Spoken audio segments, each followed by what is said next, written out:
Rochester. That's good. I'm glad to see it. Thank you all for being here tonight. Really appreciate you taking the time to come out.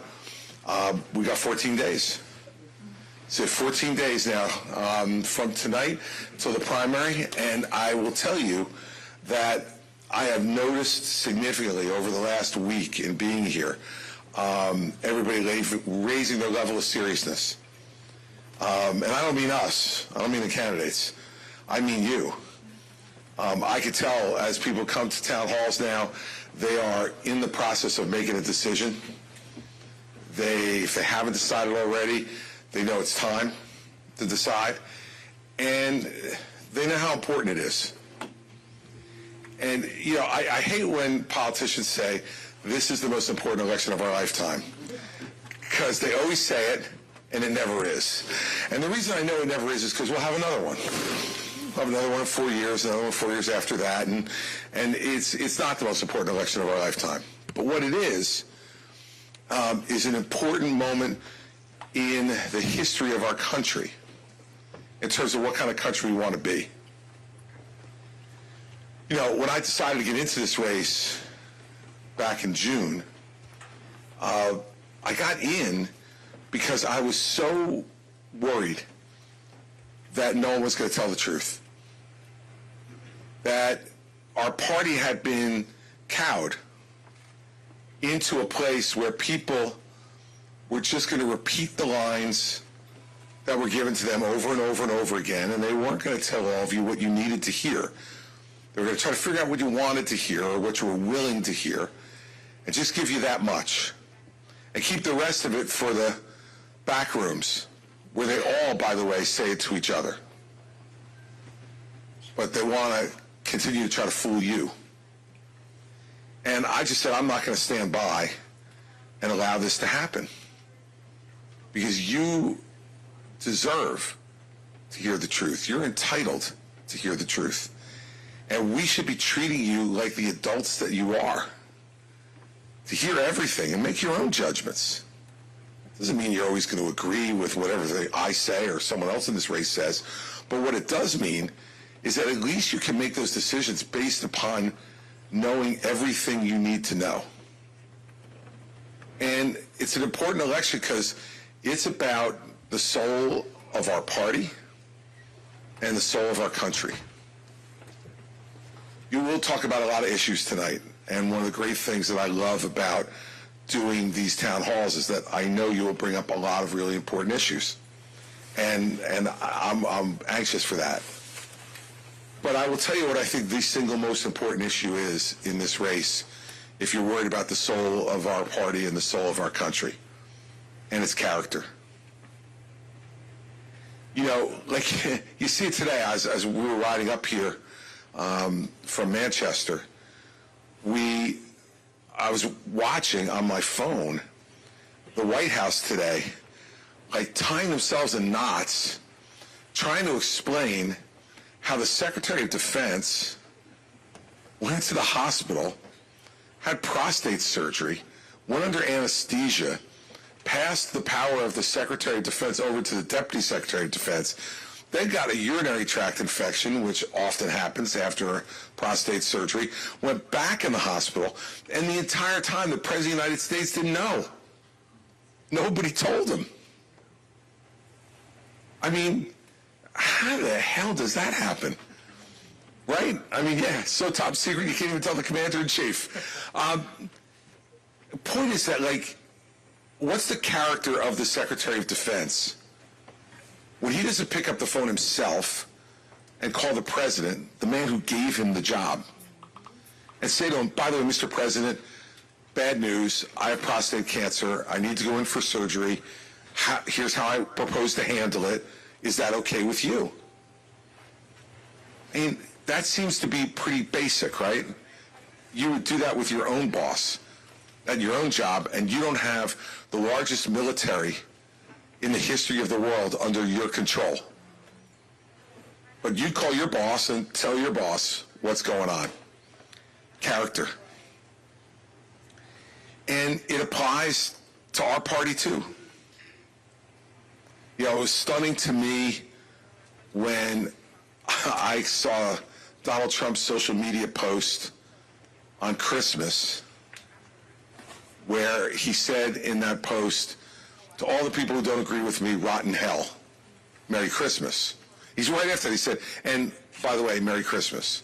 Because those always go together, right? The combination of rotten hell and Merry Christmas often go together. Like his Thanksgiving post when he posted at 2:03 in the morning, here's what I'm thankful for, all the people that I hate. And then he listed all the people at that moment that he hated at 2:03 in the morning on social media. If Mary Pat woke up at 2:03 in the morning, because Mary Pat's here and she sleeps through anything. I want to tell you, after being with her for 40 years, I can tell you she sleeps through anything. If she woke up for some reason at 2 o'clock in the morning and just saw me on my phone, she'd throw something at me. If she saw me on my phone sending out a social media post, I'd get in even more trouble. And then if she read the social media post and it said, I'm thankful for all the people that I hate, she would look and say, like, who am I married to? It's head shaking. But that's who wants to go back to the Oval Office. He went to court today, which is the place he spends more time in than actually Iowa or New Hampshire. And afterwards, his argument is that a president is immune from the law. His lawyer in court today said that the president couldn't be prosecuted for sending SEAL Team 6 to assassinate a political adversary of his inside the country unless he were first impeached and convicted by the House and the Senate. But if they didn't do it, then he could not be criminally prosecuted for sending the American military to kill a political opponent of his. And Trump, after the hearing, said he agreed with that. Makes you feel warm and fuzzy about the possibility of him becoming president again, doesn't it? That he thinks he could do that, not only thinks he could do it, but that he could get away with it and not be subject to crime. I mean, look, who do we want to be? It is not necessarily enjoyable for me to be coming out all the time and pointing these things out to people and saying the obvious, but it is my job as a leader to do it. It is my job to remind you that we deserve better than that. We deserve better than the absent-minded guy in the White House that doesn't even know when his Secretary of Defense is in the hospital, and he would hire somebody who would actually not tell him that he was going to the hospital. And we deserve better than a guy who only wants to talk to us about what he can get away with, who he hates, who should rot in hell. Look, this country's angry and divided, but it's angry and divided because we've had angry and divisive leaders. I saw some polling today that said that Americans have never been less optimistic about the future of the country in the history of polling. Why do you think that is? It's because we've had leaders who are not optimistic about America's future. Because we've had leaders who want to be angry and divided. Because we've had leaders who make us feel like that's the right way to go. It's not. And we look at what's happening at the border and the unbelievable number of people trying to rush over that border. And it should tell us two things. One, about how incompetent our government is. And that is that they can't stop it. They can't control it in any way. And by the way, that was a failure of the Trump administration just as much as the Biden administration. You'd be interested to know that it's only in the month of December of this year that more people have crossed the border in any month in the Biden administration than did in the Trump administration. The average has been the same. In both administrations, they both have failed. But the other thing it should tell you should give us some reason for optimism. People still want to come here. People are walking hundreds, if not thousands of miles from Central America through Mexico to get here. And we forget that. We forget how lucky we are, how fortunate we are, and what we contribute to making this the greatest country the world's ever known, and still the greatest beacon of hope for people around the world, for what their lives could be if they had our freedom, our liberty, our wealth, our education. And yet, all we have are political people who continue to tell us how bad everything is and how angry we should be. Because when we get angry, they think we'll react to and relate to the most angry voice in the room, which is Donald Trump. Look, the biggest difference between the 2016 race that I was in up here and the 2024 race that I'm in now is that in 2016, Donald Trump said, "I am your voice." And a lot of people thought he was. A lot of people voted for him for that reason. In 2024, he says, "I am your retribution." I could say this, I don't want him to be my retribution. Because one, I don't know what the hell he would do in my name, but I'm pretty sure I wouldn't be in favor of it. And secondly, he isn't your retribution or mine. He's his own. And he wants to be president again so he can make sure he pardons himself. Now, this makes him no different than Nikki Haley, who has now said she'll pardon him too. Not a stitch of evidence has been presented to a jury.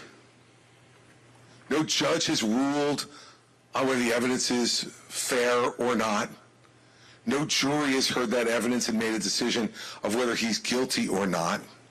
They haven't heard one person get on the stand and talk about what happened on January 6th and what Donald Trump was doing or not doing that day. Yet Nikki Haley's decided he's worthy of a pardon. This is the kind of pandering that you should not be willing to put up with. She's just out there saying it because she thinks that it'll make some voters who like Trump in some way more comfortable with her. That's not what we're looking for. That's not what we should stand up for, and we deserve much better than that. You know, when Nikki was up here trying to explain how the Civil War started, people say to me, "Well, it's not really fair, Chris, because, you know, you're not saying she's a racist, are you?" I said, "Absolutely not. She's not. I've known her for 13 years. There's not a racist bone in Nikki Haley's body." So some people say, "Well, are you criticizing her because you say she's stupid and she doesn't know how the Civil War started?" Absolutely not. In fact, I was the person on stage in the fourth debate who stood up there and defended her when Vivek Ramaswamy tried to say she had less brains than his 3-year-old son. I stood up there and said, "That's wrong." And I've known her. We disagree on some stuff, but she is a smart, competent, qualified woman. So if she's not a racist, and she's not stupid, and she's not, then why the heck wouldn't she say that slavery is what caused the Civil War?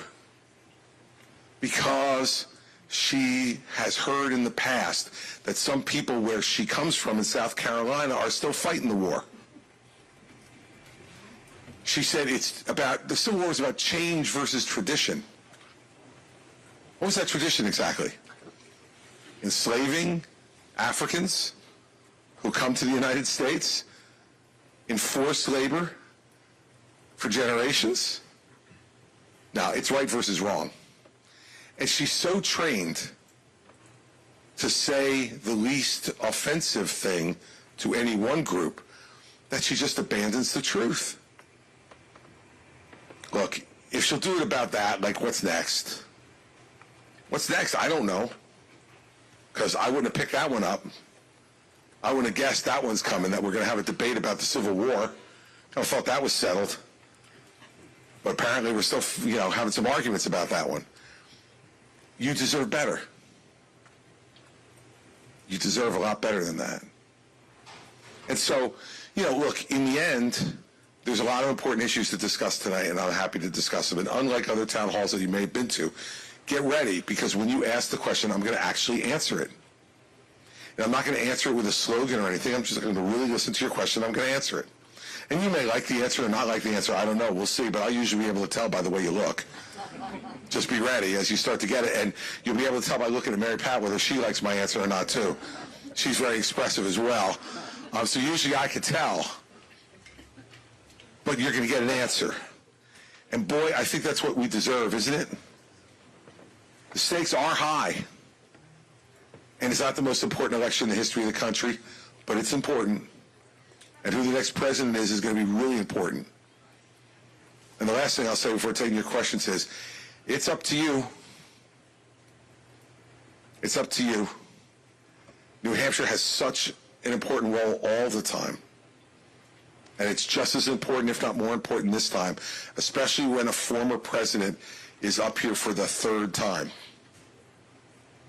Are you going to give it to him again? Because I will guarantee you this. He wins New Hampshire, he's going to be the nominee. Because, I mean, you know, I don't really believe a whole lot of these polls in terms of, you know, the exact numbers. But the newest one I saw from South Carolina, Nikki Haley's home state, has Trump beating her by 29 points in her home state. So it's not like he's going to come out of here and go down there and do really well. Now, it's no shock because her lieutenant governor, who's now the governor of the state, I want you to think about that again. The man who was her lieutenant governor is endorsing Donald Trump. Lindsey Graham, who's the senior senator from her state, endorsed Donald Trump. Tim Scott, who was wanted around here for a while as a candidate for president, who she appointed to the United States Senate. She appointed him. Remember that. She appointed him. He's not endorsing her either. It's interesting. I can tell you this much. We wouldn't have that trouble in New Jersey. There'd be a lot of enthusiastic support in New Jersey for a former two-term governor. So if he wins here, don't expect South Carolina to save us. It's not going to happen. And so you all are the ones who are going to make the call here. Iowa has supported him before, and he won up here in New Hampshire in 2016. I remember. Are you really going to do that again? I'm here because I hope you don't. I hope you care about the soul of this country enough to say we deserve better, much better than what we're getting. And like I said, you won't always agree with me, but you'll always know exactly what I think, and I'll always tell you the truth. And when I make mistakes, I'll tell you I made them. And I'll ask for your forgiveness, because I'm human, and I make mistakes just like you do every day. And if you're here looking for the perfect candidate, I can invite you to leave now, because I ain't it. But that's not what we should be looking for, because you're the only person you agree with 100% of the time. And maybe. So I want to go to questions. Now, we have some cameras here tonight, so they're going to want to hear you. And even though we're in rather small quarters here, we've got a microphone that'll come around so that they can make sure they pick up. Because if you ask me some really good question that they want to put on the news tonight, you don't want to miss your chance to be famous. So there'll be a microphone going around, and all I want you to do is ask me what you want to know. Ask me what you're concerned about, and I'll be happy to answer for you. So I thank you for taking the time to come out tonight, and we will start off right there with that gentleman. Thank you. I just wanted to say welcome to New Hampshire, and it's great to have an articulate candidate speak into a group. Thank you. I appreciate that. Here's the microphone for you. Okay. Back in 2000. If you want to repeat the thing about how articulate I am. I will do that at the end of the question. So, back in 2019, then President Trump authorized the transfer and sale of nuclear technology to Saudi Arabia. Keep in mind, 15 of the 19 perpetrators of 9/11 were Saudi. Yep. What are your thoughts? A two-part question. What are your thoughts on this transfer of nuclear technology? I won't call Saudi Arabia a rogue nation, but certainly not a nation that I think espouses the values that we have in our country. And the second part, do you think there's any correlation between the $2 billion transfer to America's self-anointed crown prince and the transfer of that technology? You would not be talking about Jared Kushner, would you? We'll keep his name out of it. Well, that hasn't worked too well for me over time, keeping the Kushner name out of it. All right, so let's start with the first part. This is the problem that you're confronted with when you don't deal with Iran. Right? So the Saudi argument to us is, you got to help us with some of this because Iran is developing a nuclear weapon and they hate us, meaning the Saudis, in addition to the U.S., and so you got to help us begin to develop that in case they get it so that we won't be too far behind. That's the argument. And the reason why that argument is such a bad argument is we should be against anyone else getting nuclear weapons. We got enough of a problem right now. We got that lunatic in North Korea, Kim Jong-un, who's got nuclear capability now and regularly threatening the United States and the west coast of the United States as he develops greater missile technology. You know, we can't continue to allow this nuclear genie to get further and further out of the bottle. And that's what he did in 2019. And he did it because he was failing with his efforts in Iran. If the Saudis thought he was succeeding in containing Iran and making sure Iran knew that the United States would do anything they needed to prevent them from getting a nuclear weapon, the Saudis would be much less concerned about this.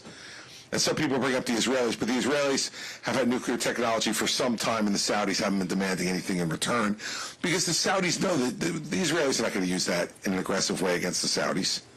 They're just not. Israel, as we see currently, is worrying about surviving every day. They're not looking to conquer anybody else. They're looking to survive. So I think it's a bad decision. And I think it's just typical of Donald Trump's very transactional philosophy. Oh, I don't like that friend, so the enemy of my enemy is my friend. Not always. Sometimes they're just not a friend. And so I think on that front, I think it was a flawed decision. And I think what we should be spending much more of our time focused on is isolating Iran and saying to the Saudis, work with us to isolate Iran by supporting Israel. Because if the land where Islam was born signs a peace agreement with Israel, Iran's argument becomes much, much less potent in the Middle East. Right? Jordan has done it. Egypt has done it. The UAE has done it. Morocco has done it. We need to continue to add to that list so Iran is isolated. And then we go to Iran and say, stop the nuclear technology or we're going to take it out. This is about limiting nuclear technology, not expanding it so more people have it. And the point you made about 9/11 is very important because I wouldn't call the Saudi government a rogue government. I agree with you on that. But they have terrorist elements, radical Islamic terrorist elements inside their country that they're fighting against all the time. And sometimes they appease them to keep them at bay because they don't want, the tiger to eat them, right? So we know that there was a lot of financing for Al-Qaeda in Saudi Arabia that helped Osama bin Laden and the others to plan and execute the attacks on our country on 9/11. If they get that technology with our help, how do we know they won't give it to a terrorist organization? And that's got to be a large concern that gets added to the Iranian concern as well. That's for the last part. Look, can you imagine that Donald Trump's first foreign visit as president was to Saudi Arabia? I can tell you that's groundbreaking. Groundbreaking. Not to Great Britain, not to France, not to Mexico or Canada, not to any of our allies, but to a country that is not an ally of ours. May not be an enemy, but they're not an ally either. Who arranged for that first trip to Saudi Arabia? I can tell you, because I was there. Not in Saudi Arabia, but around at the time. It was Jared Kushner. And Jared Kushner, for those of you who don't recall, is married to Ivanka Trump. Further history lesson briefly, Jared Kushner is not a huge fan of mine because when I was U.S. Attorney in New Jersey, prosecuted his father and sent him to jail. Who knew he was going to marry Donald Trump's daughter? You know, that was years later. But I would have done it anyway because his father was guilty of some awful, awful crimes. And you're right. Then, 6 months after he was out of the White House, he's given $2 billion by the Saudi Private Investment Fund to manage for them. Up until just a few months ago, and that happened, so as we know, nearly 3 years ago, up till a few months ago, he had not invested any of the money, but was getting paid a handsome management fee on the $2 billion. You know, I thought that we fought a revolution to not have a royal family. But Donald Trump sees his family as the royal family. And, you know, I remember during the time at the White House, Jared and Ivanka averaged making between $40 and $50 million a year while they were there on volunteer service in the White House. Can't imagine that they were using that position to leverage anybody to make money outside of it, right? That would be horribly cynical of me to think, given the background, which both families are such law-abiding people, that I can't imagine that they wouldn't abide by the law. I mean, this is what we're ready to get back again, because if you think Jared and Ivanka are not going back to the White House, you're nuts. They're low-key right now. They're hiding down in Florida because they don't want to be associated with his craziness. But once they're playing hail to the chief for him, they'll be right back there because there'll be another way to make more money. And that is something that should be repugnant to everybody. So that's where I stand on the transfer of technology, and that's where I stand on these families. And by the way, let's be fair. Hunter Biden is just a lower-level crook. That's the fact. I mean, he's been trading on his family name for years with very little apparent expertise in anything, or at least not anything that you could really monetize. Apparently seems to be an expert in a number of things from what we saw on his laptop, but none of that is usually ways you can make money. And his father's allowing him to do that too. You wonder, don't you, if these two guys can't control their own family, how the hell are they going to run the country? You know, if you can't look at your own family and say to them, you don't make money off of my presidency, or in Joe Biden's case, his vice presidency. Not allowed. If I find out you're doing it, I'm going to put a stop to it. Instead, Joe Biden did the exact opposite. He was on the phone with his clients, making them feel good about old Hunter. And by the way, that's not to mention also his brother Jim, who's a lobbyist, and his sister Valerie, who's a lobbyist. So we have the two frontrunners in this race who not only are a combined 160 years old, let's not forget that for a second. You know, my kids tell me that when I raised this, and my children, I'm sure, are watching on the live stream, so I'm going to get yelled at again. But they say when I raise this, it makes me an ageist. Now, I had to look that up to find out what it was. It's bad.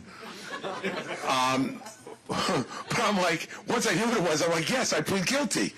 I don't think that an 82-year-old person should be president of the United States. I just think it's too old. There are other things that 82-year-old people can do just fine. My dad's watching tonight. He's 90. He still drives. He works out 6 days a week at 90. And best yet, he's dating a 74-year-old woman. It gives hope to every man in this audience. My father gives you hope. All right? But I tell you this, he got no business being president of the United States. And so everyone ages at different paces and different levels. But here we've got these two guys at that age, can't control their own family. They're all making money off everybody. We can do better. And we should demand better than that. Much better. Next question. Yes, sir. Here. First of all, thank you for coming to the great city of Rochester. We appreciate it, everyone here. And secondly, we all know the Social Security program is broke or pretty close to being broken, and rumors out there in 2034 we're going to be just about dry. What is your plan to make it vibrant and solid again? Really important question, and this is one where I'll give Nikki credit, because Nikki and I are the only two people talking about this issue. If you remember the debate 2 debates ago, DeSantis, Tim Scott, and Ramaswamy all said, it'll fix itself, don't worry. That means that they know that fixing it is going to cause some pain, and they don't want to say that, and so they're unwilling to say it. I'm willing to say it because it's the truth. In 10 years, you are right. In 10 years, it will be broke, and it will, by law, require a 24% reduction in everyone's monthly Social Security benefit. So think about that if you're on Social Security and rely upon it to help to support you. If the check that got wired to you next month was 24% less than what it was the month before. For lots of Americans, this would be a disaster. And have them having to choose between food and shelter, heat. I mean, awful choices. So we can't let that happen. So what do we have to do? There are only 3 elements to the Social Security program. It's really a pretty easy program. It's when do you become eligible? When? Second, is everybody eligible? And third, how much tax is put into it? When Social Security started, you had 14 workers for every recipient. Now you have 2.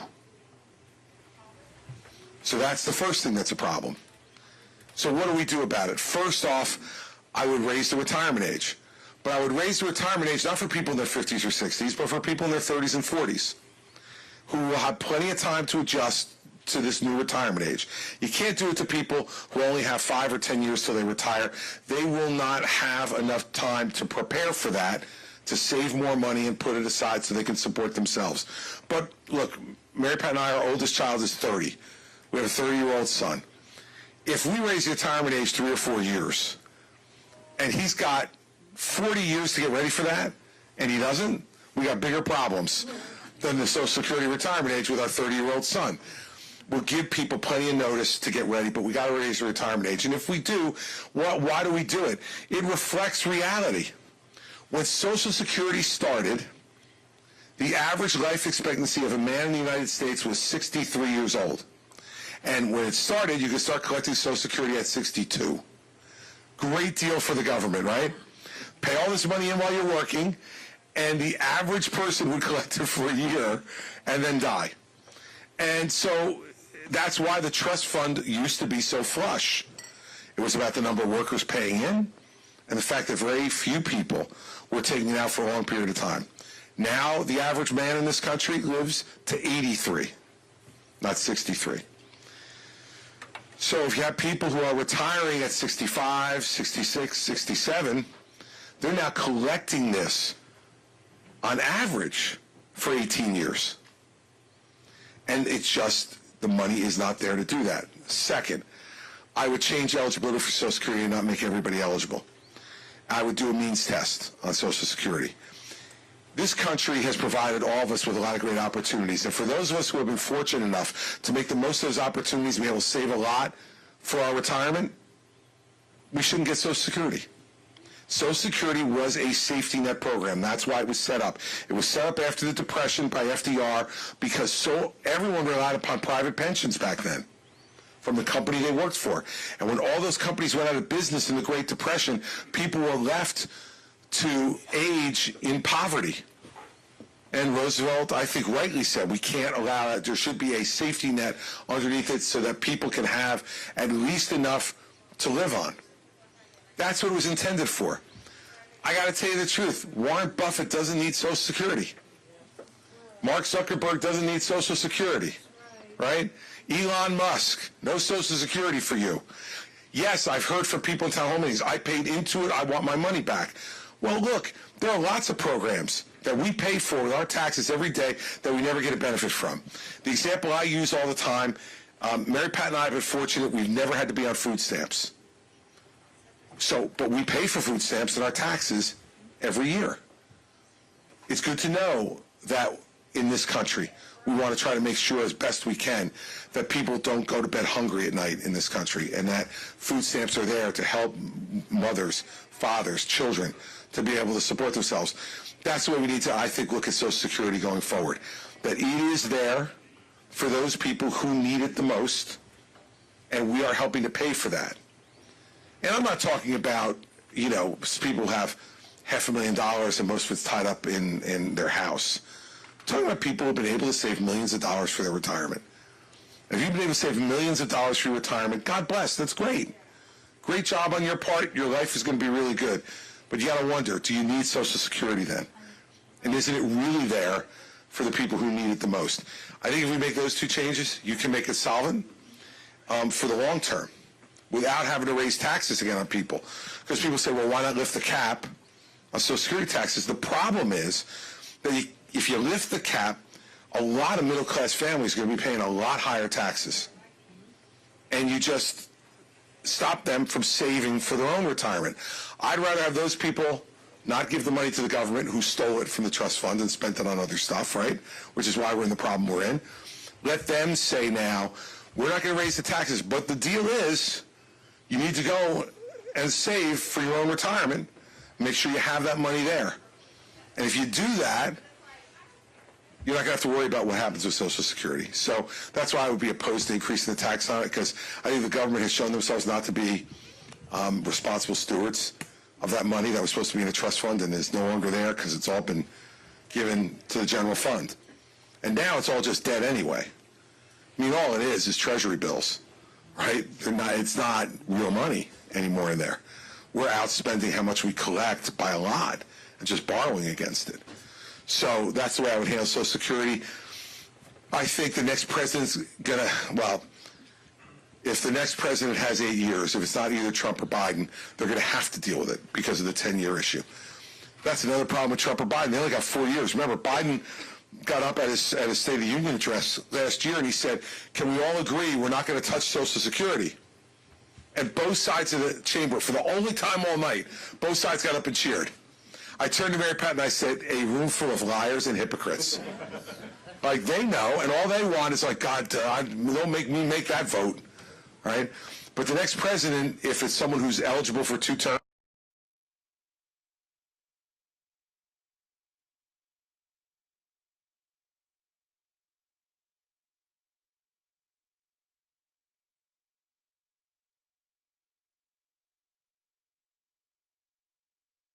stay forever.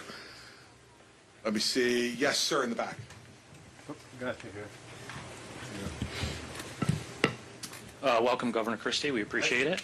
My question to you, and you had started off this town hall by saying it's time to get serious, and it is time to get serious. And we all in this room want our vote to count and to matter. And hypothetically speaking, we all go out in 2 weeks and we vote for you. And the next morning we see that you got 20% of the vote and Nikki Haley gets 30% of the vote and Donald Trump gets 40% of the vote, to keep the math simple. Sure.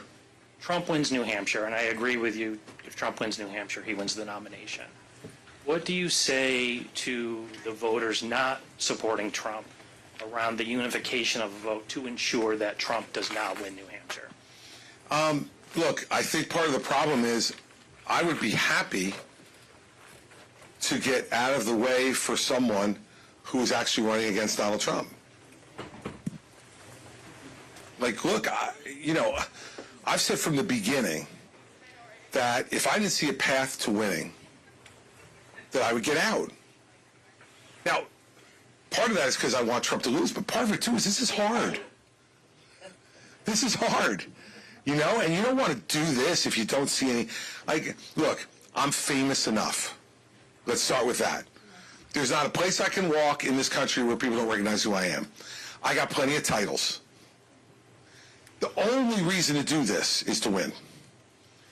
So I'd be happy to get out of the way for somebody if they actually were going against Donald Trump. But, like, I listened to Nikki, and let's start off with this. She got asked this again yesterday in Iowa.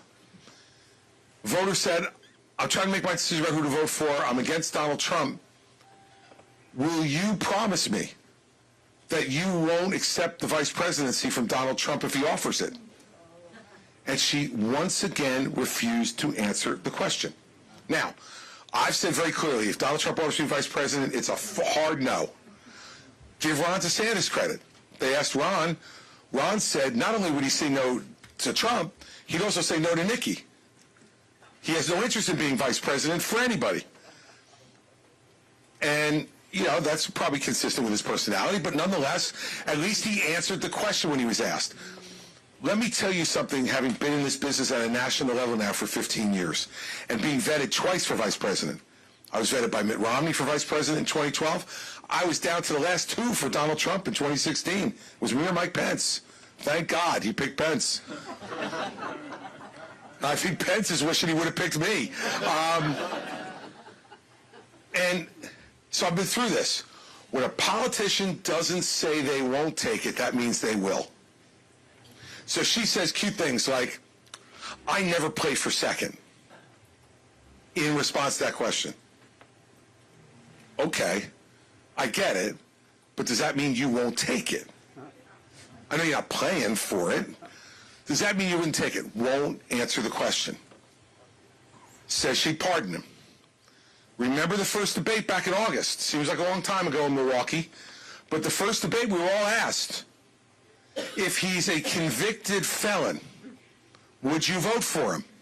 She raised her hand and has not backed off from that since. The only two people on the stage at that time who didn't raise their hands were me and Ace Hutchinson. That was it. DeSantis, Tim Scott, Doug Burgum, Nikki Haley, they all raised their hands. She says she'll pardon him, as I mentioned before. She says he was the right president for the right time.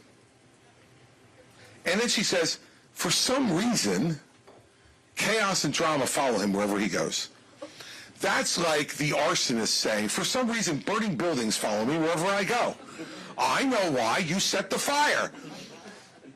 Chaos and drama follow him because that's what he creates by his personal conduct. So my answer to you is, I have no interest in being a spoiler for someone who wants to beat Donald Trump. But if you're willing to be his vice president, if you pardon him if you became president, if you'd vote for him even if he was a convicted felon, which I assume means that if she doesn't beat him, she'll endorse him. I mean, geez, really? Should the people who are opposed to Donald Trump lose any voice to have someone oppose them? And why do we think she'd beat him? Like, she's not trying to beat him. She's hoping that lightning strikes. But how do you beat somebody if you won't say why they don't belong being president? I'm making it really clear he's unfit. He is unfit to be president of the United States. She won't say that. In fact, she says the opposite. She says he's fit to be president. Listen to this guy for 5 minutes. And here's the worst part. She knows it. She knows it. The last piece I'll tell you is this. She's not playing for 2024. If lightning strikes, yeah, I like that. You can yell that. When you want to agree with me, yell out anytime you like. She's not playing for 2024. If lightning strikes and she gets in 2024, she'd be really happy. She's playing for 2028. And she knows that in 2028, Donald Trump will be gone in one respect or another. He can only serve one more term as president, so if he were elected president, he has to leave. I mean, they'll have to get, like, police to remove him, but he'll have to leave. Or if he loses, I think even he probably will get the joke at that point. He won't admit he lost, but he'll say that it got stolen from him a second time, and I don't think he comes back again in 2028. So why then? What do I mean? She doesn't want to anger people who support Trump and hopes that in 2 or 3 years, when we're back around to this process again, the people who support Trump say, oh, well, she wasn't that bad. I mean, yes, she ran against him, but she didn't say anything bad about him. And she said she would pardon him and she'd support him and she would have been his vice president. Like, I get this. Right? Yeah, it does sound like politics, and it's the worst kind of politics. And so, you know, I got into this to defeat him and become president. And if I believe I have a path to doing that, then I'm going to stay in this race no matter what Nikki Haley says. And if I don't, I won't. Right? And I'll make that decision on my own, regardless of her and whatever the poll numbers of the moment are. Because you know, with 2 weeks to go in New Hampshire, anything could change in this race as people start to focus and make their decisions. So it's kind of hard to make those decisions purely based upon poll numbers. So that's where I feel about it. And you know, I just believe that we need to stand for certain things. And if there was someone else, anyone else in this race who'd be willing to take them on, I'd be happy to work with that person to try to get done what you just mentioned. But I'll end with this. Let's say I dropped out of the race right now, and I supported Nikki Haley. And then 3 months from now, 4 months from now, when we get ready to go to the convention, she comes out and is his vice president. What will I look like? What will all the people who supported her at my behest look like when she's up on a stage in Milwaukee with her hands up like this with Donald Trump? And until she says publicly that that's not a possibility, you got to believe it is. And I made that mistake once, 8 years ago. I made an endorsement decision based on politics 8 years ago when I supported Trump. I'm not going to make the same mistake again. Can't do it. But thanks for the question. I appreciate it. Yes, young lady. I'm learning about St. Monica and her hope. What is your biggest hope for our country? And what's your name? Isabel. How old are you? All right, Isabel. First of all, thank you for coming tonight. I appreciate that. My biggest hope for our country is that we get together and remember once again why we're so lucky to be Americans and work together. We haven't worked together for a long time. We've been working against each other. We haven't worked together. And this country is only going to continue to grow and be the kind of place that it was for me when I was 8 years old if we do that. And so our biggest hope for the country is that we get over all this anger and division, that we start to work together again. Because if we work together again, no country can beat America. If we work together, you're going to be able to have the greatest future of any generation. And you'll be able to do whatever you want to do and be whoever you want to be. But only if we give you the chance in a country that isn't always fighting with each other, but is willing to find things that we can work together on and do that to make the country better for you. So that's my biggest hope for the country is I've already had a really great life. As you could tell, I'm old. And I'm 61 years old now, and you probably can't even imagine what it would be like to be that age. But my life's already been really great. I've had a great American life, and I want you, when you get to be 61 years old, to be able to say you've had a great American life too. And that's my biggest hope for our country. And it's great. It's so encouraging that you're here tonight and that you have the courage to raise your hand to get up and ask a question. And you know what that tells me? We'd be good with you. You're going to be okay.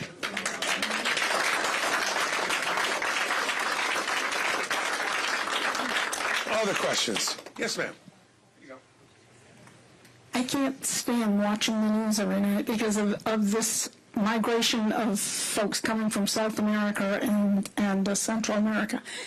Is there a policy that we can institute in those countries and below the, or close to the equator or below the equator that can cut that down? Yeah, I think there is. I think first we got to take care of business inside our own country, right? Because right now,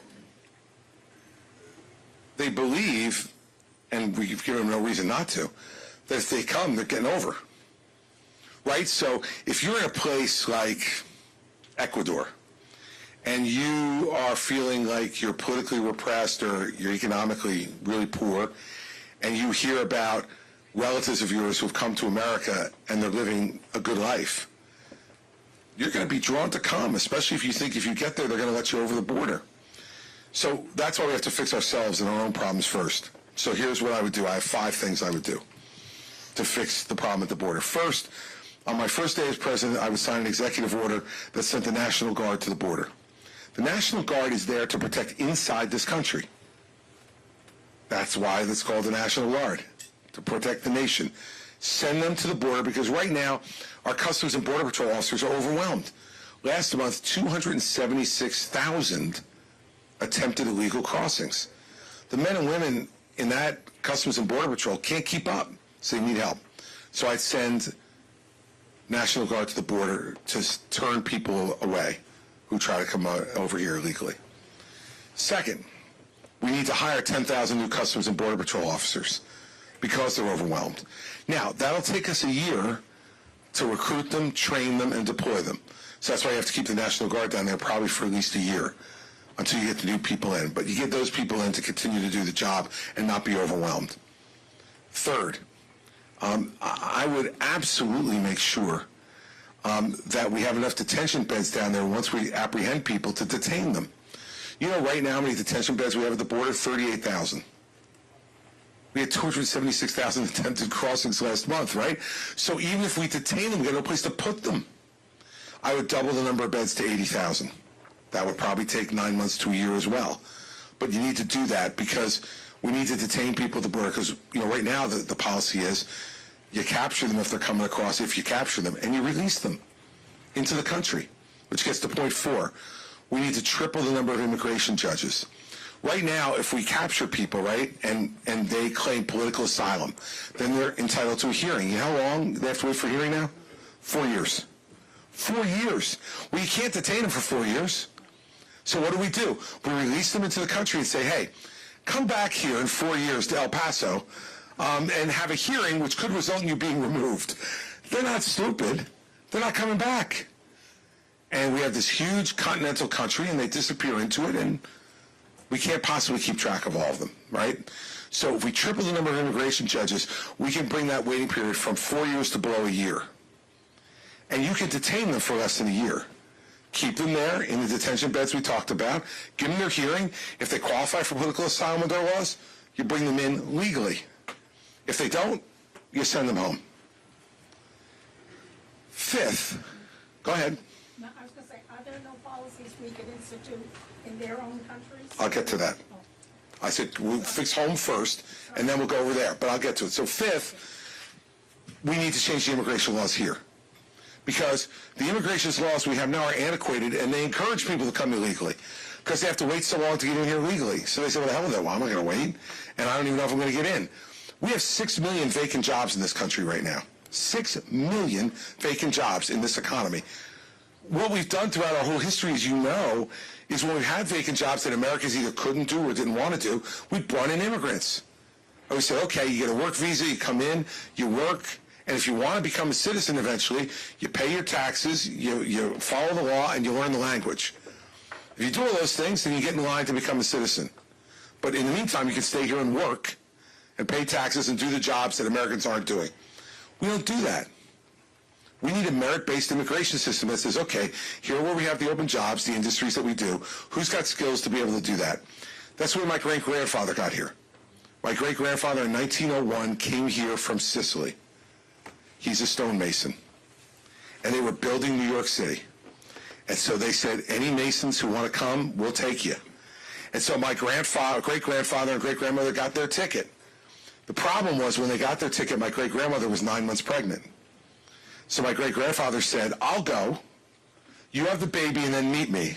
My great-grandmother was a really smart woman. She was like, no shot, buddy. I'm coming with you. And she gave birth to my grandfather on the boat on the way over to the United States. And my grandfather was one who told me these stories, and he said to me, the proudest day of his life is a day that he'll never remember. He was 4 days old when they got to Ellis Island, and when he got there, they made him an American citizen. We can't lose those stories. It's part of what makes us who we are. And so we need to fix those things. We need to get E-Verify so that employers know that they're hiring someone, that they're here legally, they have a work visa to be able to be here. But to do that, we're going to have to give the Democrats something, because they don't want merit-based immigration and they don't want E-Verify. So I don't know what it's going to be. Is it going to have to be, path to citizenship for some people? Is it going to have to be, for dreamers, some type of accommodation? But that's what we have to do, because no one's going to be in complete control. We don't have a dictator. So we need 60 votes in the Senate to get anything. So you have to entice Democrats to do something. That's what I did for 8 years as governor of New Jersey. New Jersey's a Democratic state. We have 1 million more Democrats than Republicans. I had a Democratic legislature every day of my governorship.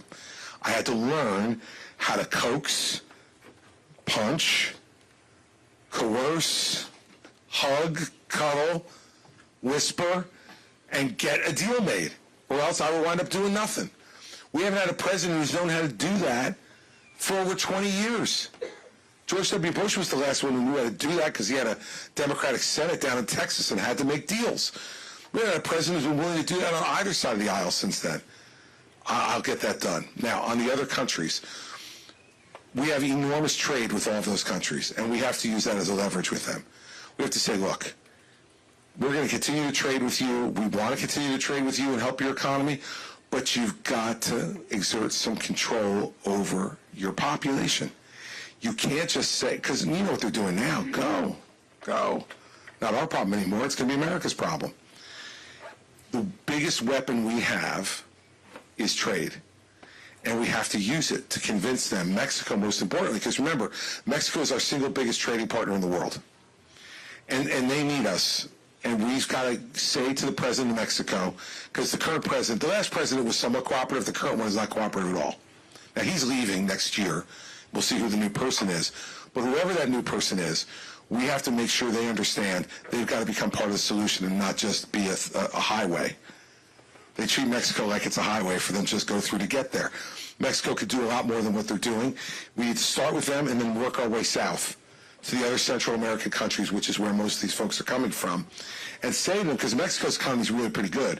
So we don't have a lot of Mexicans coming. It's mostly other Central Americans, Colombians, Ecuadorians.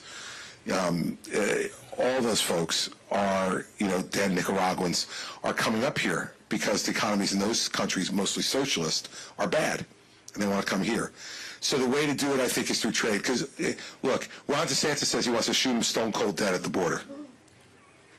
Which person's actually going to do that, right? He's going to pull that trigger and kill somebody innocently, right? Nikki Haley says she's going to end all trade with those people. Well, wait to see what that does to our economy, too, right? This is TV tough guy talk. What I just told you is a practical way to get this done, and that's the way we have to do it. And it won't make your heart pound fast. And if you want retribution, I'm not the retribution guy on this issue. I'm the one who wants to get it fixed. Because here's the last piece. If we don't get it fixed, someone's going to come over that border that's a terrorist. We had 200 people in the last 4 months who have come over the border, or tried to come over the border, who are on the terror watch list. And we caught them. But the day's going to come when we don't, if it hasn't already. And then we're going to wind up getting attacked here by those people on our own soil because we couldn't close our border. So that's the way I would do it, and balance those two things. But we got to get our own house in order. And if we do, I think we'll stop most of it. And then we can use trade to stop the rest of it. And that's the way I would go about it. It's a complicated problem, but it's one that can be fixed. But you got to be willing to work with the other side, too, because we need to pass laws that can make the immigration system fairer and better in this country. And then we can help fill those jobs, too, which would help our economy grow significantly, and that would be good for everybody. All right, other questions for anybody? Yes, sir, in the back. She's coming around.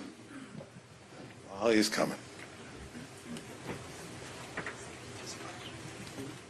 Thank you, Governor. I'm a former New Jersey resident myself, and happy to be here in New Hampshire with you.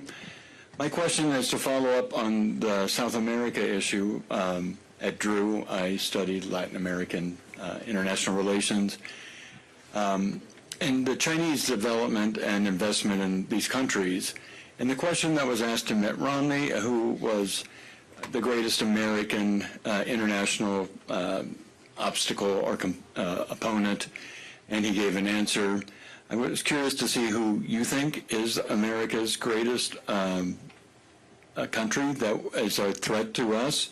And what do you think about Chinese interest in development and investment in third world countries to take over their minerals and resources and to diminish American influence? Yeah, this answer is pretty easy. This is almost as easy as what caused the Civil War. China is our greatest adversary. And the reason China is our greatest adversary is threefold. One, and this is consistent with what Romney said in 12 about Russia, they are a communist dictatorship. And so philosophically, about the way society should be ordered, we completely disagree. Secondly, they are the number 2 economy in the world. And as the number 2 economy in the world, they actually have the resources to be an able adversary. And number 3, they don't want to just compete with us, they want to defeat us. And that's a much different approach. So those 3 reasons are why they're our biggest adversary. The second point on the issue of their economic strength, that's what they've been able to use, as you talked about it, both in Africa and in South America, to invest in what they call the Belt and Roadway program, right? To invest, and in return, they get control of a number of elements of those countries' natural resources. And that matters not only because we don't want them in control of it, it limits our access to those things as well, which are integral to the creation of semiconductors, integral to the creation of batteries, integral creation of a lot of things that we want to do in this country. Those minerals are not here. It's one of the few times that this country doesn't have the natural resource advantage. One of our great advantages over the history of our country has been we've been relatively self-contained in terms of natural resources, and now with the way we've developed energy, we're pretty self-contained with that as well. But on some of these other ones, we are not, as you know. And so the Chinese understand that, and that's why they've gone about doing it. They want to control it, and they want to deprive it from us. It's a twofer for them. And so what do we need to do in response to that? I think that this is what all the people in our party say they oppose foreign aid. The Chinese love it. Every time a Republican gets up in Congress and says, this is a wasteful foreign aid, the Chinese are like, amen, baby, keep saying it. And we'll do it. And they can't get any friends naturally. They got to buy all their friends, right? We've been lucky enough that over time, because philosophically we've been in line with most of the rest of the world in terms of the way people want to live, we've been able to have friends without having to buy them. Well, there's some of these folks that have now shown themselves they're for sale. And we got to go in and compete with the Chinese on this stuff. Remember, too, on the first part, on the communist dictator part, this is how Trump just said this a couple days ago. Loves President Xi because he rules 1.4 billion people with an iron fist. That used to be what the American president used to speak against. Now we got an American president who sounds jealous that he can't be a dictator like President Xi. It's breathtaking. And I will tell you, I've spoken to Trump supporters up here in New Hampshire about this. And when you say that to them, like for most of them, not all of them, but for most of them, they kind of get like an ashamed look on their face. And you know what they say to me in return? Well, he doesn't really mean it. Whenever Trump says something that really repels a Trump supporter, they say either one of two things. Either it's not true, because he told me it's not, or he didn't really mean it. He means it. And so we need, as a country, to be standing strong against folks like Xi, Kim Jong-un, the mullahs in Iran. We need to be standing strong against these guys, Putin in Russia, because the rest of the world is watching. And those friendships that we have, they're going to go away. And if they think that we're not going to stand strong against China, they'll say, put a for sale sign up in front of them as well. And if China's willing to pay, they're willing to pay. Now, the last thing to give some hope to this conversation, as my friend over here wants a little hope, we're going to give you some, okay? News statistics just came out in the last 2 weeks.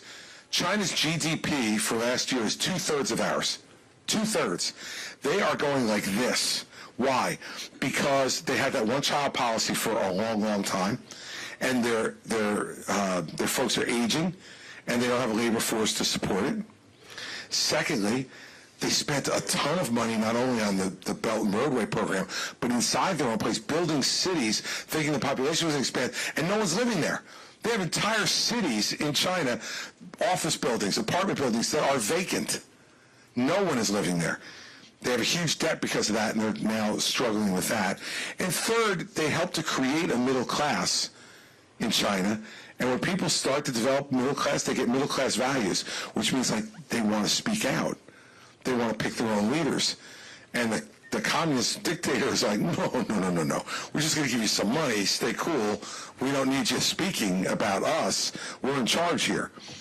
So there are moments right now where if you have an aggressive American president who knows how to negotiate, we can leverage them right now because their economic advantage that they had for probably the last 15 years, in terms of how quickly they were growing, is now going this way. They need us now more than we need them. And President Xi didn't come to San Francisco a month or so ago because he wanted to see the Golden Gate Bridge, right? He came to San Francisco because American businessmen and women were there, and he wanted to encourage them to invest more in China.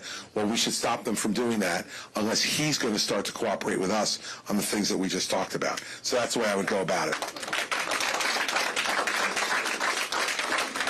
Yes, ma'am. Does that sweatshirt say Ramapo? Yeah, man. That's some Jersey stuff there. All right. Go ahead, Molly. Okay, I'm not very good at this. No, So- just relax. It's all good. How can we fix the problem so no other women have to go through what a couple of women have been going through lately, where they've been forced to carry a non-viable pregnancy to term? Is it going to be that just women stop living in those states? Because that's going to be really weird. Yeah. I have a 19-year-old daughter, and I don't want her to ever have to go through that.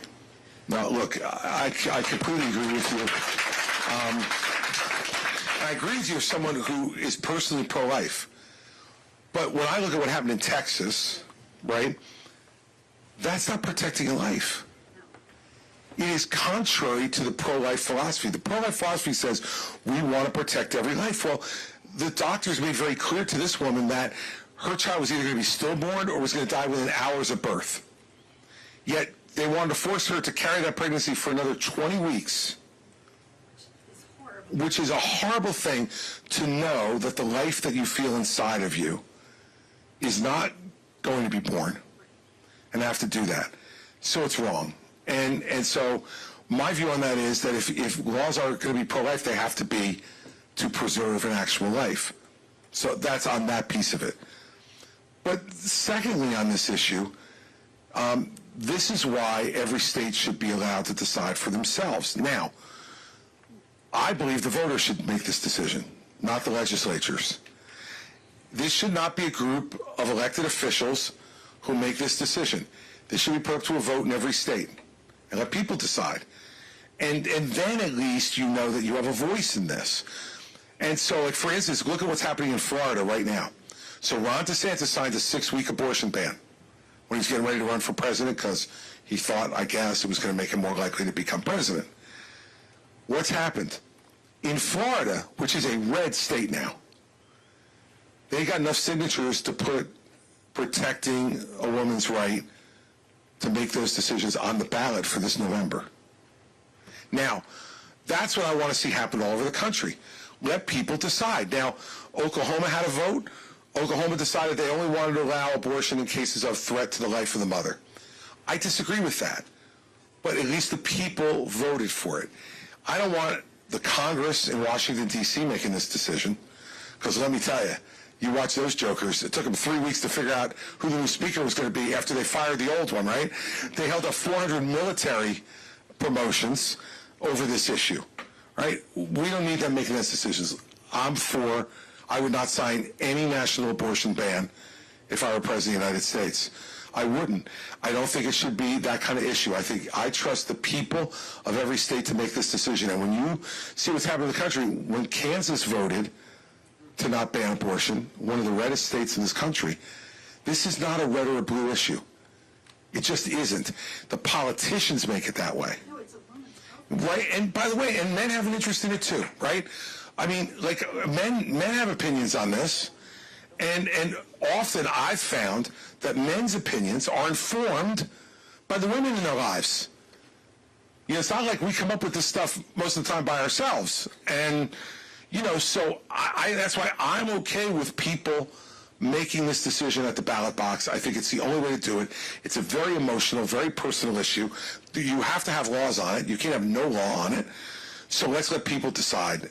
I'm different in this race than Ron or Nikki. They both would sign national abortion bans.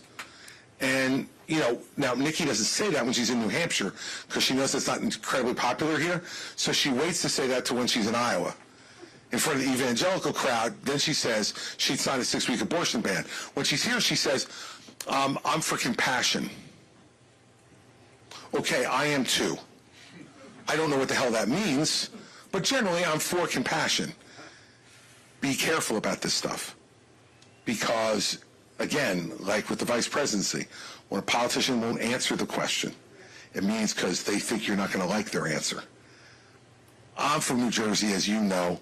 I don't care whether you like my answer or not. What I care is that you hear it and that you know that when I give it, I mean it. And for people who were in New Jersey when I was governor, they know that's true. And so I will do what I think is the right thing and the best thing to do. And on this issue, I believe it's right for the people to decide at the ballot box so that everybody's voice can be heard. And that's the way I would deal with it. All right. Yes, ma'am. Right there. Hi, my question is this. I think a lot of our nation, we talk about checks and balances. The largest court in the land right now has no checks and balances. They say that they've imposed their self-regulating list, but we know that that's not true, or we know that all of the justices aren't necessarily following those rules, right? We know that Ruth Bader Ginsburg has declared in the past when she's received gifts and others haven't. And it looks like there's some buying of decisions going on by some of the justices.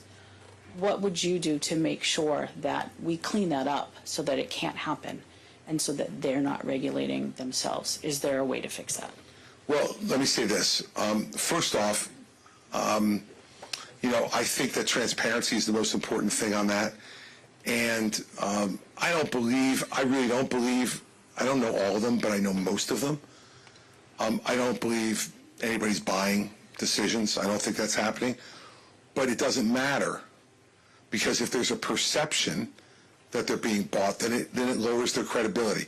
And the first thing I would do as president on this issue is I'd go to Chief Justice Roberts and I'd say to him, look, I don't want to do this, okay? I don't want to impose a law that Congress comes up with because I can't do it myself. Congress has to do it with the president's assent.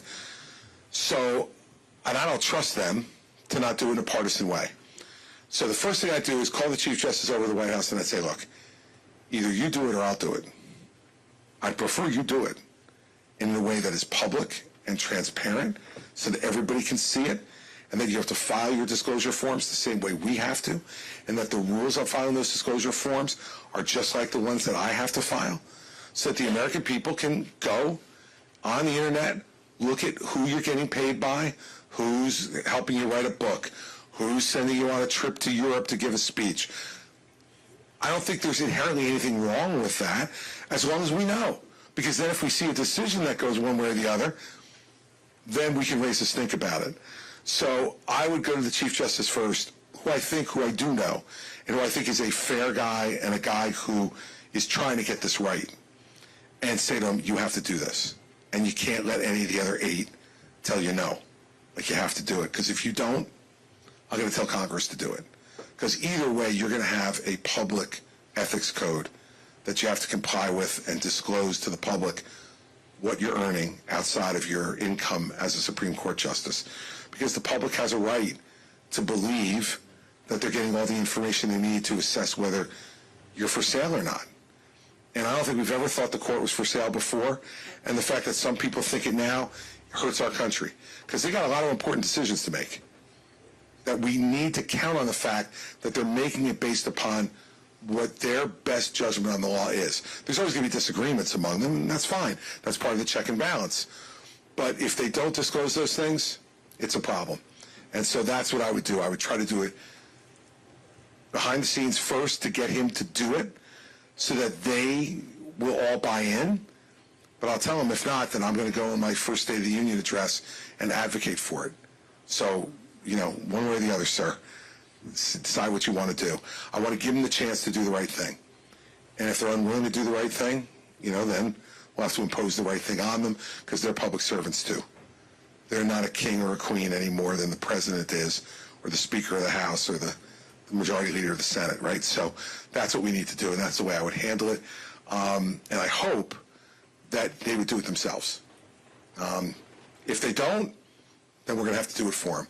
But I'll give them a shot to do it themselves first, because I think the public would love to see that gesture by them, to be transparent in that way and not to be looking for loopholes about what not to report. Because then you look like you're on the take and you look like you're for sale, and then it diminishes the credibility of the court in a way that we don't need right now, given some of the things that are coming to this court, have come to it, and now we're going to have this whole constitutional question of Trump on the ballot is coming to them.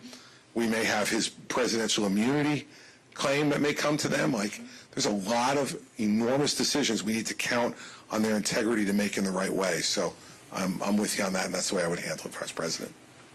All right. Any more questions? Yes, ma'am. If you're president and you receive intelligence that the Chinese are going to invade Taiwan, what do you do?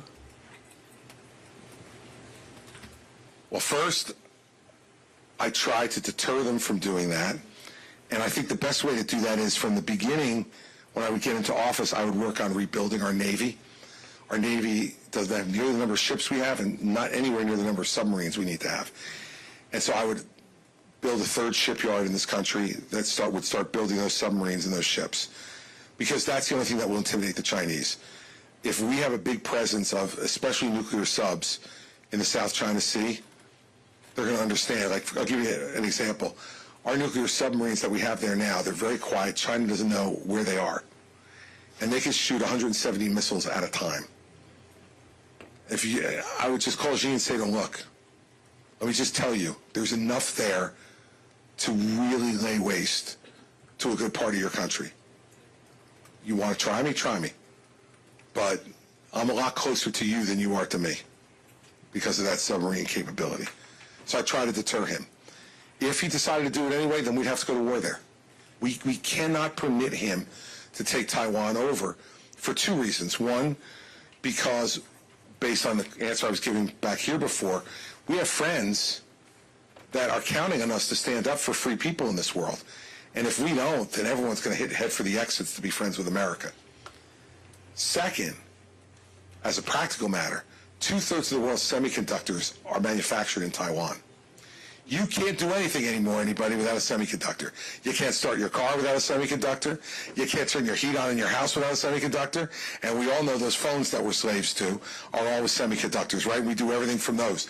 Do we want the Chinese, he was talking, well, he's not there, but when he was there, he was talking about natural minerals and what around the world that the Chinese take control of. They take control of semiconductor manufacturing, we're in big trouble. So for those two reasons, I would absolutely enter into war with China over that. But I've got to do everything I can, both from a signal sending perspective and a practical perspective in terms of the building of ships and subs, to make them understand that the juice isn't worth the squeeze, and leave it alone. But we've had a decade of weakness from Obama, Trump, and Biden. And that's why Putin's in Ukraine. That's why Hamas attacked Israel. And that's why Xi just said 2 weeks ago, we will reunify Taiwan. They're testing us because they know they've had some weak presidents in there. Look what happened. When Obama was there, they took Crimea away from Ukraine. Trump started to do the right thing in Ukraine, and then he started to trade weapons with Ukraine to get dirt on Joe Biden and got impeached for it. Then you got Biden, when he came into office, said, well, a small incursion probably wouldn't be bad. Well, what he found out was Putin describes small much different than he does.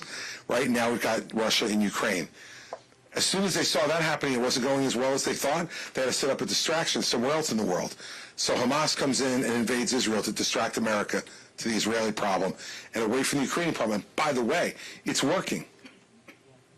So if you're the Chinese right now, and the only choices are Trump or Biden, you go, now's the time. Now it's time to make a move, because neither one of them are going to take us on. Trump because he's a coward, and Biden because I just don't know when he's all there most of the time. I just don't. I mean, I don't mean that to be flippant, but I mean, just this stuff that's happened in the last 2 days. Like, you don't know your own defense secretary. He's in the hospital getting his prostate removed and is under anesthesia and has transferred power to the deputy. Like, it might be something you might want to know if you were president. And it tells me one of two things. Either he doesn't remember, or they shield him from things because he can't deal with it. Either one. If you're Xi in China, you're like, now's the time for me to move. And by the way, if China were better prepared militarily, I think they would have moved already. But, you know, I talked to the former chairman of the Joint Chiefs of Staff probably 2 months ago, and he said China knows that if they've gotten a war with us right now, they'd lose. But that may not be the case in 2 years or 3 years as they're building their military up.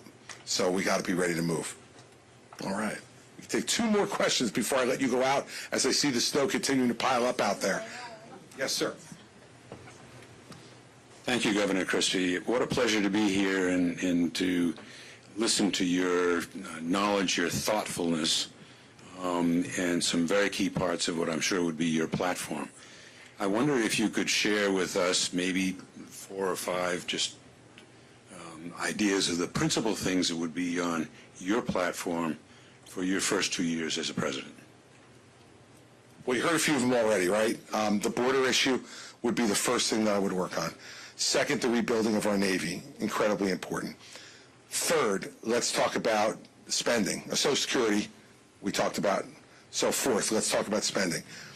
We're at $34 trillion in debt. It's incomprehensible that we're at that number. And so we have to work on lowering spending in this country, because not only is it putting our great-grandchildren now in debt, but it causes these interest rates to be as high as they are because we're crowding everybody else out of the credit market. And as a result, the interest rates go up because they can charge more because there's more of a demand for it, right? So on the spending side, I dealt with something akin to this in New Jersey when I came in. When I came in, we had an $11 billion deficit on a $29 billion budget. And I had 5 months to fix it, because you have to have a balanced budget in the state, right? And our fiscal year ends June 30th. I got in January 19th, so I had 5 months. And I did 2 things. The first thing was I wound up impounding $2 billion worth of spending that had already been appropriated, because I said it's a disaster, the budget's a disaster, and under the Disaster Control Act I could take this spending back. The analogy to the federal side would be we need to go back to pre-COVID levels of spending. We're still spending at the same level that we spent during COVID. I mean, COVID's over. I know some people are still getting it, but we don't have the people dying at the rate and being hospitalized at the rate that we did 3 years ago, 2 years ago. That would take $1 trillion off of the annual deficit. Right now the deficit's like 1.7, 1.8 trillion. That would take $1 trillion off right away. I would do that first. Second, to get at the next 700 or 800 billion, I would go to zero-based budgeting, which is what I did in New Jersey. And what that is right now the way they do budgeting, well, they don't really do budgeting in Congress. They just keep passing continuing resolutions. But if they did budgeting, the way they would normally do it is you'd start at what you spent last year and see how much more you increase it. Zero-based budgeting says everybody comes in at zero. And now justify to me every program in your budget. I did that in New Jersey. It took me 3 meetings a week, 6 hours each meeting, for 6 weeks to go through every line item in the budget. And we eliminated 832 programs by doing that and balanced the budget without raising taxes. And that kind of discipline is sustainable because in the 8 years before I became governor, the New Jersey budget went up 50% in 8 years. So about 6.5% a year every year. In the 8 years that I was governor, the budget went up total 15%. So less than 2% a year every year. As a result, we never had another deficit problem, and I left my successor with nearly $1 billion surplus when I left. It will take us every bit of 8 years of zero-based budgeting to get this under control. It will not happen in 4 years. It will take 8 because the numbers are just too big. But I think it can be done, and that's what we need to do, so that would be a priority. Freedom of choice in education. I would eliminate the Department of Education and take the $80 billion that we spend in the Department of Education every year and say to every state, if you give parents freedom of choice about where to send their kids to school, I will send you this money to help fund it, rather than having a big bureaucracy in Washington, D.C., that all they do is send out money with huge strings attached to it. I think our public education system is failing, and the proof of that is 39% of our 8th graders this year could not read at grade level. 25% of our 8th graders couldn't do math at grade level. And we spend $400 billion a year on public education, K to 12, in this country, between local, state, and federal tax revenue. We've got to do better than that. That would be a priority as well. And that would probably be more than enough for the first 2 years to get and bury myself into and see how much of that I can actually get done. But those would be the big priorities for me because I think that's all about the future of the country, lowering debt, increasing our educational proficiency, protecting our borders, making sure our military is the best it can possibly be, and make sure we protect our seniors long-term to have the social safety net they need with Social Security, and the same rules would apply to Medicare. And that's what I would do with those. So those would be the top priorities. All right. We'll do one more and let you get out in the snow. Yes, ma'am, you're right here. Sorry about that. I have 2 questions. The first one's about the Canadian border. And the second one is the challenge between Jerusalem and Tel Aviv and the fact that today there was warning against the upper neutral countries. Because it's probably a little bit more intricate situation than we have assumed would be just about the Arab nations. All right, so let's start with the second part first. Look, on Jerusalem and Tel Aviv, everyone's going to have to stand up and be counted now on what's going to happen with Israel. There can be no neutral parties on this because the question for our allies are, if we don't stand up for Israel to self-determine, how do we expect Israel to go and help the Palestinians, which needs to be part of the solution as well? That's why I would say to the Saudis, look, make peace with Israel and recognize their right to exist. Then we're going to get a Palestinian state after that. But if you're Israel and you just went through October 7th, and Hamas is saying they want more October 7ths going forward, and they don't have the Saudis as an ally of theirs in Israel. The Saudis are still nominally an enemy. How do we fix this problem? And the rest of the countries who are like yelling for ceasefire in Israel, I've been there. I'm the only candidate who's gone to Israel since the war. And I can tell you from having been there that those people are legitimately frightened for their lives and their existence. And as the only democracy in the Middle East, we better stand firm and we better say to our allies, this is a fight worth having. And by the way, the Israelis don't want anything other than financial or weapons support. They're not looking for American troops or any other troops to come there. They've got a sufficient army to win this thing if they're armed the right way. So, you look at what happened in Bethlehem at Christmas, where folks could not go there and make the pilgrims they normally made because of the war. You look at the holy places in Jerusalem and how really for the last 20 years they've been managed pretty well with allowing people of all faiths, Jewish, Christian, Muslim, to be able to come to the holy places in Jerusalem and be able to worship and do pilgrimages there.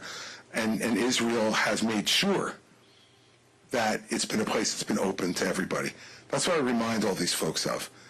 And the fact that it wasn't the Saudis who made that happen. You know, it was the Israelis that made that happen. What was the first one again? I got so into that answer. Oh, the Canadian border. Okay. Thank you. Well, Europe's position, as usual, on this stuff is ambiguous, right? And that's why we've fought so many wars in Europe. It's not okay, and that's why I said our allies can't be neutral. They need to stand up, and they have not stood up. And the British have, but other than the British, the rest of the people in mainland Europe have been squishy at best, and worse in some respects. And this has got to be one of those test moments for us with our allies and say, like, you need to stand up. And quite frankly, when America really pushes, they can get that done because of the long-term relationships and the dependence on us. At 9/11, you didn't have anything being squishy after 9/11.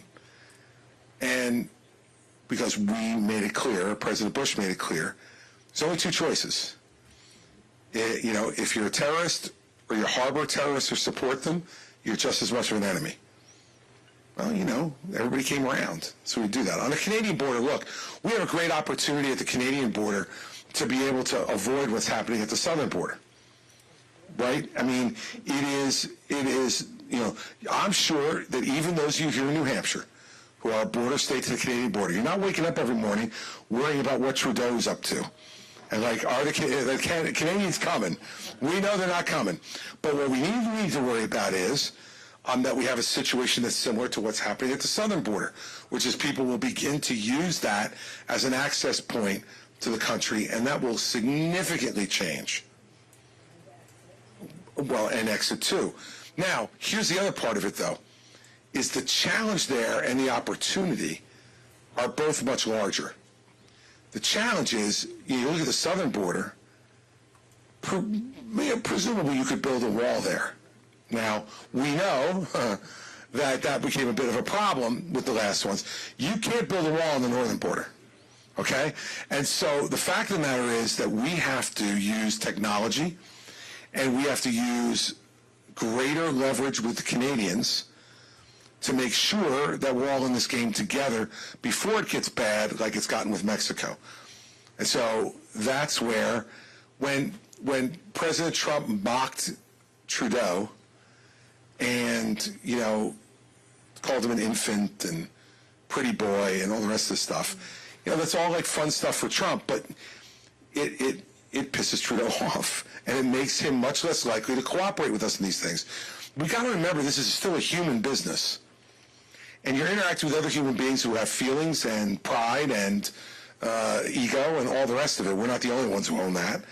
And so my strategy on the northern border would be, first off, my first two calls as president-elect would be to the president of Mexico and the president of Canada. And the reason for that is we live in the greatest neighborhood in the world. And they need to be acknowledged for that. And we don't do that. We take it for granted. We shouldn't take it for granted. And I would want to use that symbolic gesture as an opening to say to, if Trudeau was still the prime minister at that point, to say to him, look, Justin, I understand that you haven't treated with a whole great deal of respect by some of these folks. There's a new sheriff in town, and I want to be friends, and I want us to work together because we have common interest in making sure that our borders are secure and safe and that trade is uninterrupted between our two countries as a result. And I would do the same thing with Mexico. It'd be a harder deal in Mexico than in Canada, I suspect. But I think you have to focus on that. And, you know, we also need to use our intelligence capabilities to determine what are the most vulnerable areas of the border and be using electronic technology and manpower where we need to try to secure those areas. We can't do the whole border. That's ridiculous. It's just not going to happen. Too big, too vast. But we can use intelligence capabilities that we have both here and in Canada to be able to make that determination. We share intelligence with the Canadians all the time, and they with us. We should share that intelligence and then work with them to make sure either they or we are manning certain parts of the border to try to prevent what you're talking about, both in terms of entrance and exit. So that's the way I would deal with it. All right, so now here it is. We're in Rochester. It was snowing when I got here. It's still snowing, and it's starting to pile up a bit out there. And I didn't cancel. No, I did not cancel. We don't cancel. We do not cancel. As you can tell, I like talking too much. I got to cancel.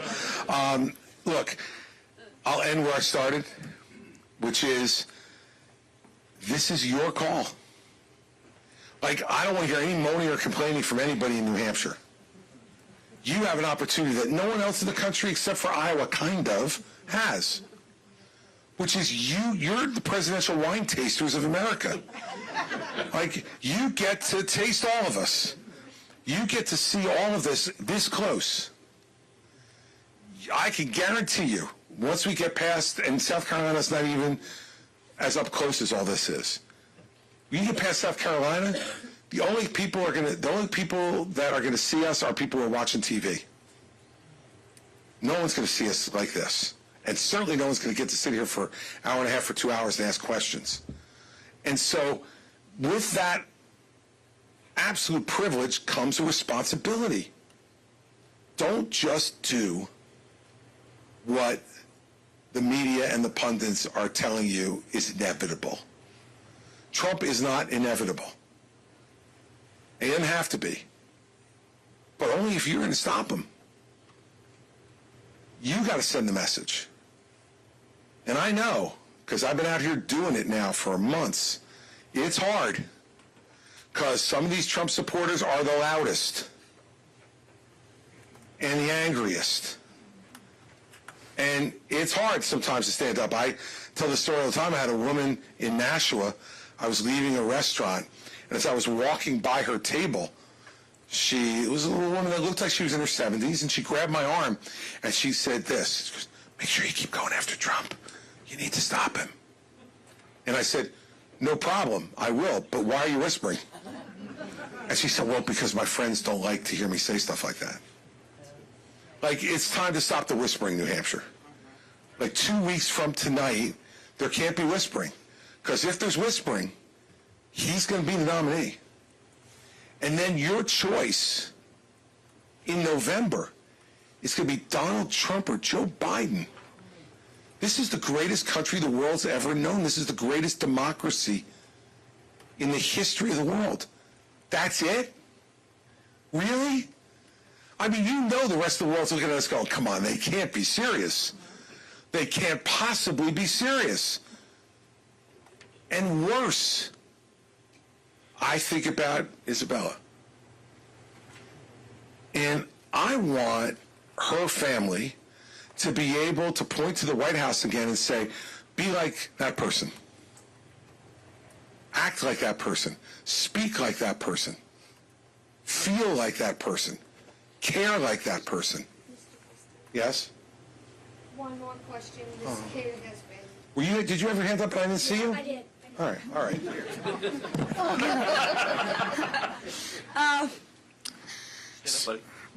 So, my name's Charlie. Charlie, how old are you?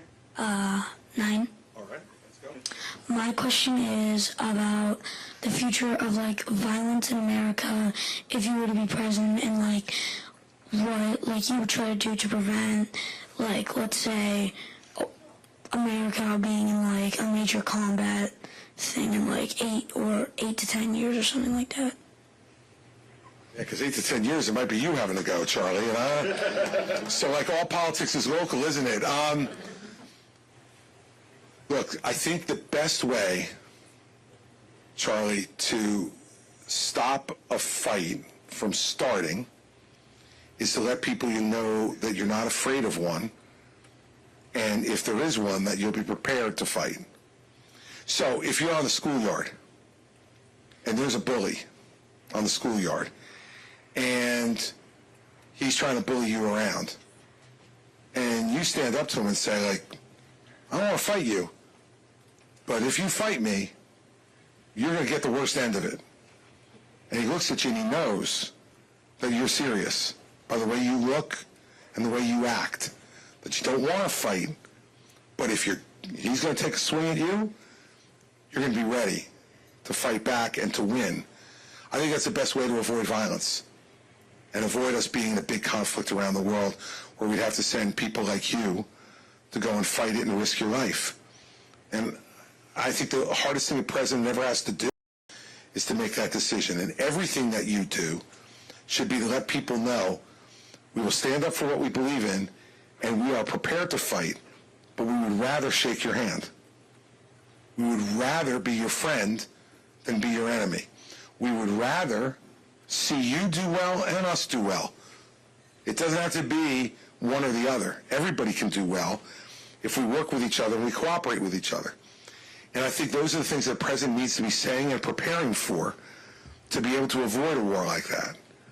And so I understand that especially as you're growing up, looking at the world the way it is right now and how angry people are and the stuff you see in Europe and the stuff you see in Israel, that if I were 9, I'd be thinking, like, can't you guys get it together? Right? Like, why are you all fighting like that? Yeah. Right? And you say, like, this should be, adults should act like adults. Might be nice, right, Charlie? And definitely, right? So as president, that's what I would try to do.